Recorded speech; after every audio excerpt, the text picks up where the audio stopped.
நம்ம ஜேசி மேடமோடைய ஏற்பாட்டில் சார் இருக்காங்க.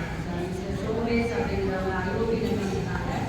ஸோ அவர் நம்ம மிக அழகாக நமக்கு நிறைய விஷயம் சொல்லியிருக்காங்க. எங்களுக்கே சில விஷயங்கள் தெரியாதுன்னா நானும் தெரிஞ்சுக்கிட்டேன்.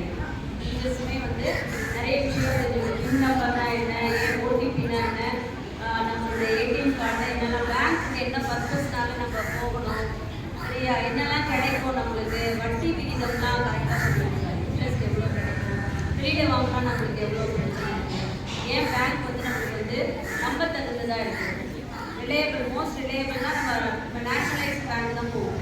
அது ஐஓபியும் ஒன்று, சரியா. அது கற்றுக்கிட்டிங்களா இங்கே எல்லாரும் நிறைய விஷயங்களுக்கு ஆன்சரும் பண்ணிடுங்க.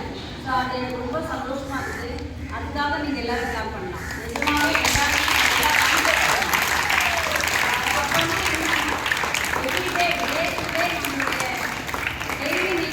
சாப்பிட்றது, தூங்குறது, விளையாடுறதை தாண்டி இதெல்லாம் இருக்குது. இந்த விஷயங்கள் நம்மளுக்கு அப்ரிவேஷன்ஸ், நிறைய எக்ஸ்பேன்ஷன்ஸ், சின்ன சின்ன வார்த்தைகள், பின்னுன்னா என்ன, ஏடிஎம்னா என்ன, அந்த ஒவ்வொன்றுத்துக்குமே நீங்கள் பிரித்து சொன்னது ரொம்ப நல்லா இருந்தது. ஈவன் லோயர் கிளாஸ் பார்த்தீங்கன்னா அவ்வளோ அழகாக சொன்னாங்க, கம்பேரிட்டிவ்லி ஹையர் கிளாஸை விட. ஸோ நம்ம எந்த பின்தங்கி போன்றதையும் நம்ம நோட் பண்ணணும், சரியா. ஒரு நிகழ்வு நடக்குதுன்னா அதில் நம்ம எங்கே இருக்கோன்றதை நீங்கள் நோட் பண்ணணும். சிரிக்கிறது மட்டும் இங்கே வேலை இல்லை. இந்த ப்ரோக்ராம்னால நமக்கு என்ன கிடைச்சது, இந்த நிமிஷத்தினால நம்ம என்ன கற்றுக்கணும், அதுதான் வாழ்க்கையை தவிர்த்து வேறு எதுவுமே வாழ்க்கையில் மிக சிறப்பாக நமக்கு